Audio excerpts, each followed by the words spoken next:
ये है SP media network और आप देख रहे हैं अनुभवी आंखें न्यूज।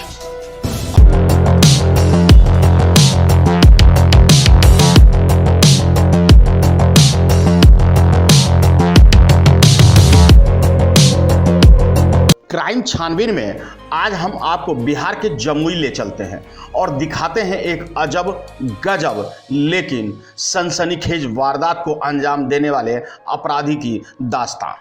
आपको बताते चलें कि क्राइम छानबीन में खबर दिखाने के पीछे हमारा सिर्फ और सिर्फ मकसद होता है कि आप गुनाह के कारण को समझिए, गुनाह के तरीके को समझिए और उससे बचने का कोशिश कीजिए।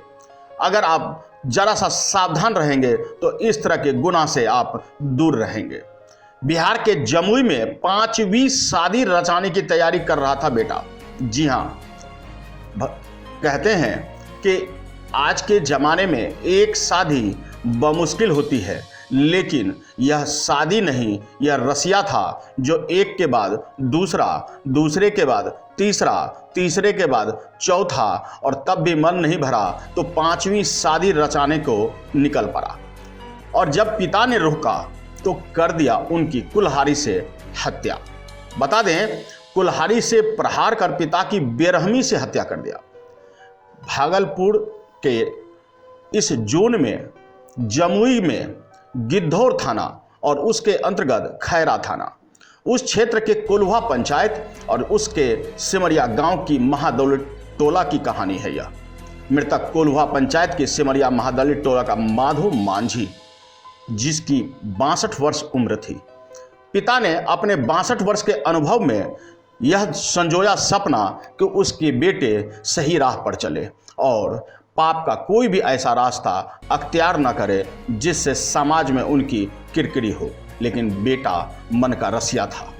बताते चलें कि कोल्हा पंचायत के सिमरिया महादलित टोला में कारू मांझी पर आरोप है कि उन्होंने खुद की 5वीं शादी करने के लिए पिता माधो मांझी से विवाद किया और गुस्से में आकर कारू मांझी ने देर रात शौच करने गए अपने पिता पर कुल्हाड़ी से पीछे से वार कर दिया। जी हाँ, यहाँ ये भी गौर करने की बात है कि पिता शौच करने के लिए जब निकला तो पीछे से कुल्हाड़ी से उन पर वार कर उनकी हत्या कर दिया।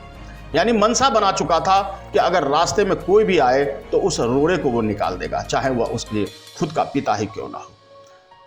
आप सोचिए कि एक मन का रसिया 5 शादी रचाने के लिए, यानी 4 शादियों से जब मन नहीं भरा तो 5वीं शादी रचाने के लिए उन्होंने इस तरह के रुख को भी अख्तियार कर लिया। ग्रामीणों की सूचना पर खैरा थाना को जानकारी मिली। खैरा थाना से तत्कालीन मामले में एएसआई राजेश पासवान और एसआई शंभू शर्मा पहुंचे।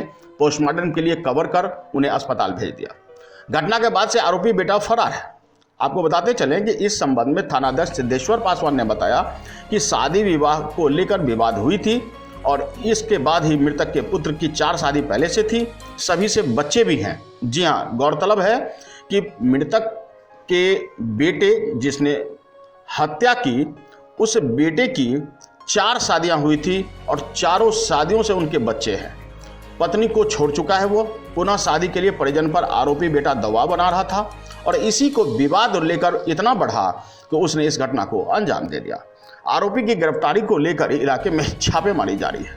बहरहाल आपको हम बता दें कि पुलिस अपना काम करेगी निश्चित रूप से। अपराधी भी देर सवेर कानून के शिकंजे में आएंगे, सजा भी मिलेगी, लेकिन जिसने जान गंवा दिया उसका क्या, और यह जान गंवाने की प्रक्रिया हुई क्यों। क्राइम छानबीन में हम यही बताने की कोशिश करते हैं कि आप जानिए, समझिए और इस तरह की घटना से दूर रहिए।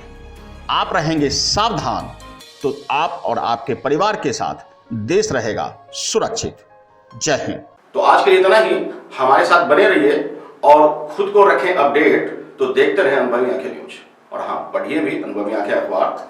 हमारे वॉलंटियर सदस्य बनिए और आधार कार्ड, वोटर कार्ड की फोटो कॉपी भेजते हुए हमें इस नंबर पर कॉल कीजिए 8826227802। लाइक और सब्सक्राइब करना ना भूलें दोस्तों।